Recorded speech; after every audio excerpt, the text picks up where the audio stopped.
Pray for Sri Lanka, எங்களுக்காக எங்களோட மக்களுக்காக எல்லாரும் வேண்டிக் கொள்ளுங்க. ஏன்னு சொன்னால் வரலாறு காரணங்க இதுவரைக்கும் ஒரு காலம் நடக்காத மிகப்பெரிய ஒரு மழை வீழ்ச்சி வந்து எங்களோட நாடு வந்து கண்டிருக்குது. வெறும் 24 மணி நேரத்தில் ஒட்டுமொத்த இலங்கையுமே வந்து மூழ்கடிக்கப்பட்டிருக்குது. பார்த்திங்கன்னு சொன்னால் நிறைய குளக்கட்டுகளாக இருக்கட்டும், இல்லைன்னு சொன்னால் நிறைய அந்த கடலாக இருக்கணும், கடல் கூட மேலே ஒழும்பி அந்த ரோட்டுகளையெல்லாம் மூடுற வீடியோக்களை வந்து பார்க்கக்கூடியதாக இருக்குது.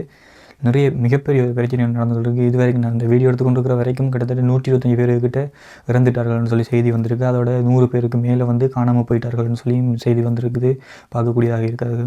ஒட்டுமொத்த இலங்கையுமே வந்து இந்த வெள்ளப்பெருக்கால் வந்து மிகப்பெரிய ஒரு அவல நிலைக்கு போய் கொண்டிருக்கிறாங்க. வரலாறு காணாத மிகப்பெரிய ஒரு மழை. அதோட பார்த்திங்கன்னு சொன்னால் இலங்கைக்குள்ள எல்லா போக்குவரத்தும் நிறுத்தப்பட்டிருக்குது. போக்குவரத்தாக இருக்கட்டும், இல்லைன்னு சொன்னால் ரயில்வே போக்குவரத்தாக இருக்கட்டும், இல்லைன்னு சொன்னால் விமான சேவை வந்து இலங்கைக்கு வர இருக்கின்ற ஃப்ளைட் எல்லாத்தையும் வந்து இந்தியாவுக்கு அனுப்பி கொண்டிருக்கிறாங்க. மிகப்பெரிய ஒரு சிக்கல் இருக்குது. நாடு முழுக்க மொபைல் நெட்வொர்க் வந்து வேலை செய்யாமல் இருக்குது.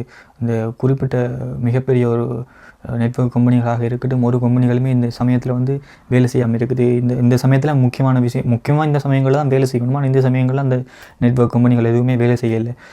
மொபிட்டல் தவிர மிச்சம் ஒரு கம்பெனியுமே வேலை செய்யலை. மொபிட்டல் மட்டும் தான் இந்த சமயத்தில் வேலை செஞ்சு கொண்டு இருக்குது. நாளைக்கு பின்னேறதுக்கு பிறகு தான் இந்த டெட்பா புயல் வந்து இலங்கையை கடக்க மட்டும் சொல்லியிருக்கிறாங்க. இந்த இயற்கை வந்து எப்படிப்பட்ட ஒரு விஷயத்தை செய்துண்டு காரணம், அவ்வளவு ஒரு அமைதியாக இருந்த நாடு, அந்த நாட்டில் வந்து மிகப்பெரிய ஒரு துயரத்தை கிளப்பி விட்டுட்டு தண்டை பாட்டில் இயற்கை அந்தந்த நேரத்தில் அந்தந்த விஷயங்களை செய்யத்தான் வேணும்.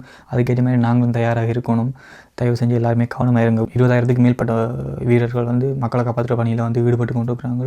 தயவு செஞ்சு நீங்கள் வந்து இந்த வடக்கு பகுதிகளையும் கொஞ்சம் பார்க்கலாம். முல்லைத்தீவு பகுதியெல்லாம் வந்து நிறைய செய்திகள் இணையதளத்தில் பார்க்கக்கூடியதாக இருக்குது. முல்லைத்தீவில் வந்து எந்த ஒரு மீட்பு பணியுமே இல்லைன்னு சொல்லி நிறைய செய்திகளை பார்க்கக்கூடியதாக இருக்குது. அதையும் கொஞ்சம் கவனிச்சிங்கன்னு சொன்னால் நல்லா இருக்கும். வீடியோ பார்க்குற எல்லாருமே இலங்கை மக்களுக்காக வேண்டிக் கொள்ளுங்க.